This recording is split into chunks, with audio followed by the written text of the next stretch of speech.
国会是一个很大的笑话，为什么呢？几天前他们说，电视不可以有直播，因为人民看到国会会影响他们的表演呢。有可能他们给的理由是对的，为什么？有可能他们不是在国会为民为国的议员，而是演员吧。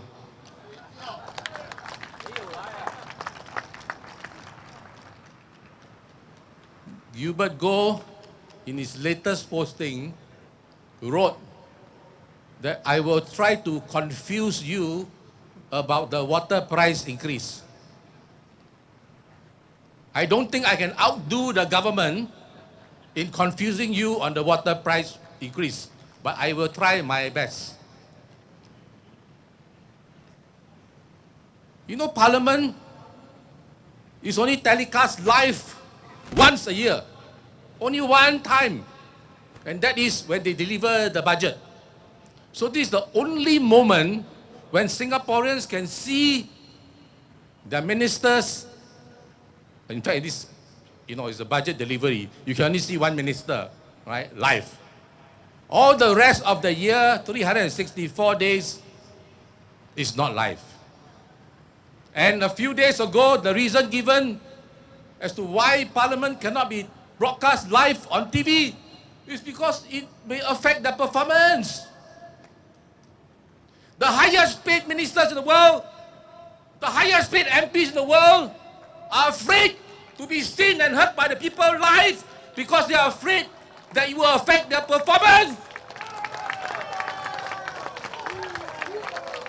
I am very hot. Give me some water.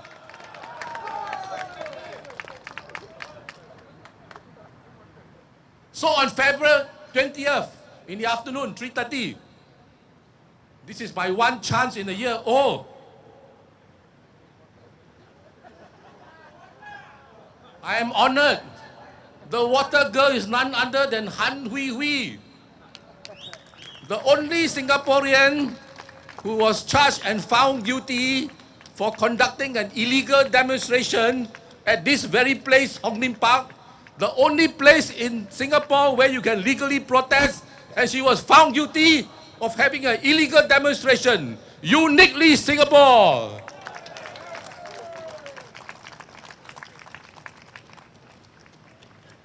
I better put the bottle on the chair, otherwise I get excited, I will throw it and hit somebody. Then the next thing I know, I'll be charged also, right? For being a public nuisance or something. So, February 20th, I'm listening to the budget speech. Water price will be increased by 30%. Okay. I was holding my breath, waiting for some numbers to come out. Why you need to increase? Why 30%? Nothing. No costs, no revenues, no profits, no nothing. And of course, as they say, the rest is history. After the budget speech, everybody was talking. In the coffee shops, on the buses, everywhere, people are talking. The water price increase became the biggest issue, in my view, of any budget speech in the history of Singapore. And so, almost every other day, some minister will come out to defend the price increase. I think it was the day or 2 days after, one minister said at a post-budget forum, somebody asked, will the water price increase be passed on by business to consumers? Will the price of your goods or your drinks, whatever, go up? The minister said, actually it should not or ought not increase, No wonder they are afraid of being shown live on TV. The kind of performance that we have. Another day or two later, another minister said, I have calculated the price increase that based on 5,000 cups of tea, the increase only 1 cent per cup of tea. So it's nothing. So when I look at that and I did the calculation, I say, hey, minister, you forgot. It's not just the water that go into the tea. You got to wash the cup. You got to wash the saucer. The person who give you got to go toilet. Then the price of water feeds or drops into everything. So everything will go up. Then one minister said, oh, don't worry, okay? If any business profiteer, you tell us, okay? You tell us in the history of Singapore, has it ever worked whenever you tell people to tell you that the price has been unjustifiably increased? One thing for sure, the water price is unjustifiably increased. How do you go and catch people for increasing price unjustifiably? And then you're going to tell the government. So what is the government going to do? What has the government done in the past? Nothing. This is called what? Only water, only words, no substance. Then another day, I think, another minister said, oh, actually we want to tell you, but we cannot tell you because of commercial sensibilities. So what is the meaning of commercial sensibilities? Will it mean that if you tell us, then we can see, oh, the money you pay to the companies to make and deliver water to us is so high that you are overpaying? Or will it show us that you are underpaying and therefore your price is so high that you are making more profits? You know, we are one of the most expensive countries in the world for water price after adjusting PPP, purchasing power parity. You know the price of water in Hong Kong and Taiwan? Singapore is a few times more expensive than Hong Kong and Taiwan. So back to this. 3 ministers, 3 clarifications to justify the water price increase do not hold water. So the next minister came and said, okay, you know, we have to spend a lot of money on sewage development, you know. That's why we need to increase your water by 30%. Hello, I'm 63 years old. To my living memory, I've never heard anybody tell us in parliament, any media tell us ever, that the price of water has to pay for sewage development. This is called something new, is it? Another reason, don't hold water one. Finally, the next minister got some number come out, you know. Okay? You see, it's so difficult to get the data and the statistics from the government. Budget delivery, kosong. First minister, kosong. Second minister, kosong. Third minister, kosong. Like bola, football, 3-0, that means kelong lah. So finally the number come out. Hey, you know every year, we spend about 430 million on water infrastructure. Okay, 430 million on water infrastructure. So, that's why we're going to charge you more. The PUB's profits last year was $167 million. The water conservation tax in the last financial year was $192 million. You add the GST, 40 million. You add the tax on PUB's profits, 20 million. They all add up to 400 million. So, this is the bottom line, the most important part of my speech today. I estimate the government is making from water over $400 million a year. Are you very happy, Singaporeans? If you are, take a drink. If you're not, go take a pee. But that's not all. Because the minister went on to say, okay, we spend 430 million a year, right? Going forward, we're going to spend even more money. We're going to spend 800 million a year for the next 5 years. So 430 a year, last few years. Next 5 years, 800. Wow, got to spend $370 million more.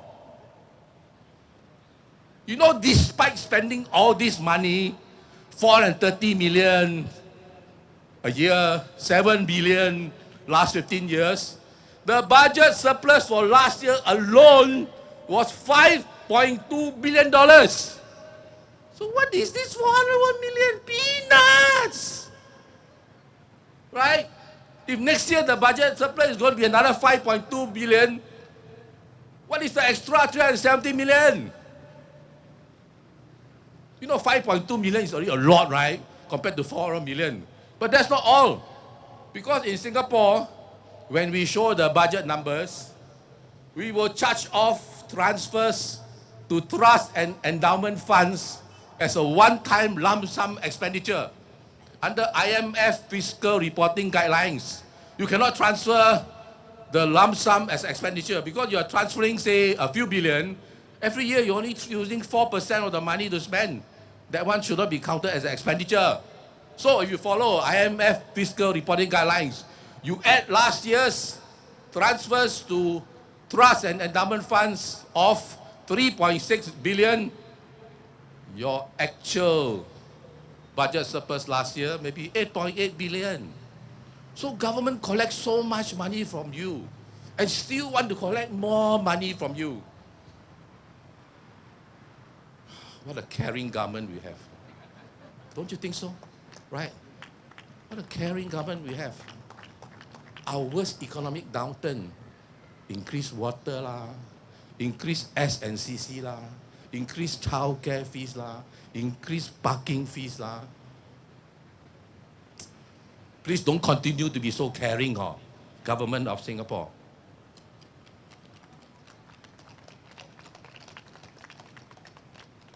I'm talking about water, but I'm going to cite another example to illustrate to you what I call the mother of all our problems. You see the 30% increase, right? It's just it's not a symptom, no, right? It's an indication of how bad the whole system is. I'm going to use this example, then I'm going to explain to you. Yesterday, you saw the exchange in Parliament. The health minister say, "Oh, we don't make money on drugs. Drugs are charged on a not-for-profit basis. All we do is to add a margin to cover operation and overheads." So what is the minister telling you? Yeah, they don't make money on drugs, but don't spend any money at all because they cover the costs, including operations and overhead costs. Bottom line, this is the problem. We have been living it for too long.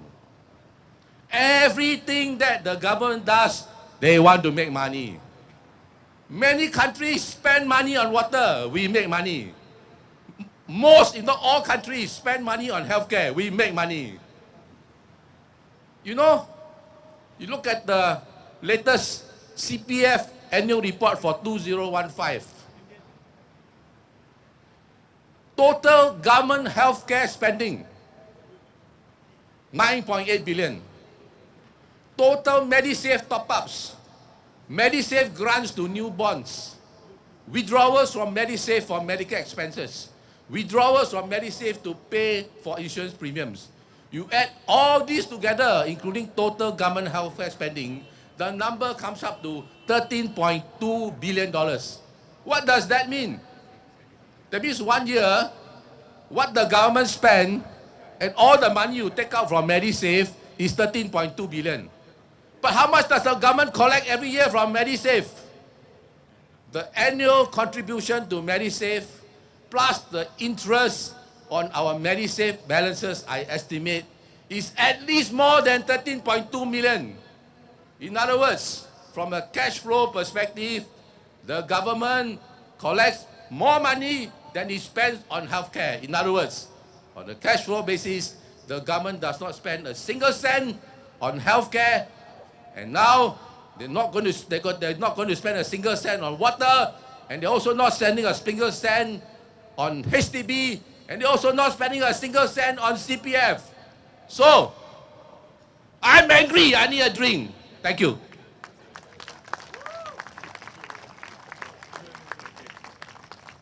Well, Mr. Leong has given us a very succinct but really